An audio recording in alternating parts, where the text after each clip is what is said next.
उत्पत्ति 22:1। इन बातों के पश्चात ऐसा हुआ कि परमेश्वर ने इब्राहिम से यह कहकर उसकी परीक्षा की कि हे इब्राहिम, उसने कहा, देख मैं यहाँ हूँ। उत्पत्ति 22:2। उसने कहा, अपने पुत्र को अर्थात अपने एकलौते पुत्र इसहाक को, जिससे तू प्रेम रखता है, संग लेकर मोरिया देश में चला जा और वहाँ उसको एक पहाड़ के ऊपर जो मैं तुझे बताऊंगा हुम्बली करके चढ़ा।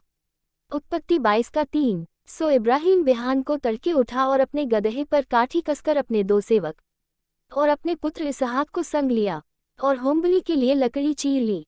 तब कूच करके उस स्थान की ओर चला जिसकी चर्चा परमेश्वर ने उससे की थी।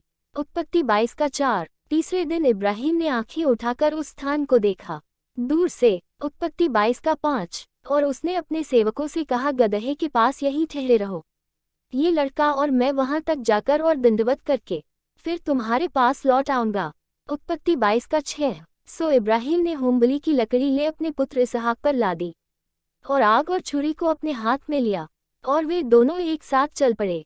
उत्पत्ति 22:7। इसहाक ने अपने पिता इब्राहिम से कहा, हे मेरे पिता। उसने कहा, हे मेरे पुत्र, क्या बात है? उसने कहा, देख आग और लकड़ी तो हैं, पर होमबलि के लिए भेड़ कहाँ है?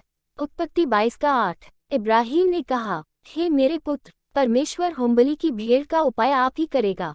उत्पत्ति 22:9। सो वे दोनों संग संग आगे चलते गए और वे उस स्थान को जिसे परमेश्वर ने उसको बताया था पहुँचे।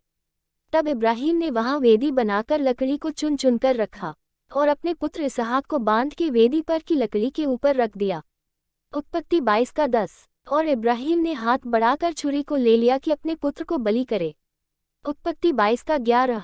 तब यहोवा के दूत ने स्वर्ग से उसको पुकार के कहा, हे इब्राहिम, हे इब्राहिम। उसने कहा, देख मैं यहाँ हूँ। उत्पत्ति 22:12। उसने कहा, उस लड़के पर हाथ मत बढ़ा और न उससे कुछ कर, क्योंकि तूने जो मुझसे अपने पुत्र वरन अपने एकलौते पुत्र को भी नहीं रख छोड़ा, इससे मैं अब जान गया कि तू परमेश्वर का भय मानता है।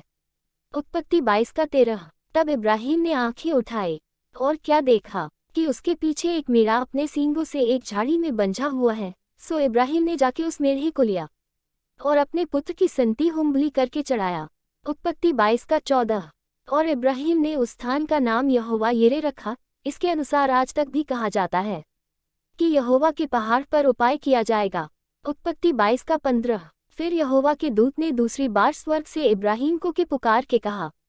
उत्पत्ति 22:16। यहोवा की यह वाणी है कि मैं अपनी ही यह शपथ खाता हूँ कि तूने जो ये काम किया है कि अपने पुत्र वरन अपने एकलौते पुत्र को भी नहीं रख छोड़ा। उत्पत्ति 22:17। इस कारण मैं निश्चय तुझे आशीष दूंगा और निश्चय तेरे वंश को आकाश के तारागण और समुद्र के तीर की बालू के किनकों के समान अनगिनत करूंगा और तेरा वंश अपने शत्रुओं के नगरों का अधिकारी होगा। उत्पत्ति 22:18। और पृथ्वी की सारी जातियां अपने को तेरे वंश के कारण धन्य मानेंगी, क्योंकि तूने मेरी बात मानी है।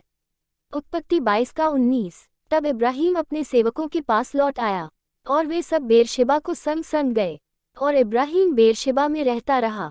उत्पत्ति 22:20। इन बातों के पश्चात ऐसा हुआ कि इब्राहिम को ये संदेश मिला कि मिल्का के तेरे भाई नाहोर से संतान उत्पन्न हुए हैं।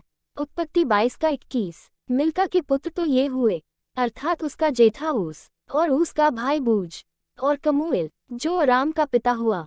उत्पत्ति 22:22। फिर केसेद, हजो, पिलदाश, विलाप और बतूएल। उत्पत्ति 22:23। इन 8 को मिल्का इब्राहिम के भाई नाहोर के जन्माए जनी और बतूएल ने रिबका को उत्पन्न किया।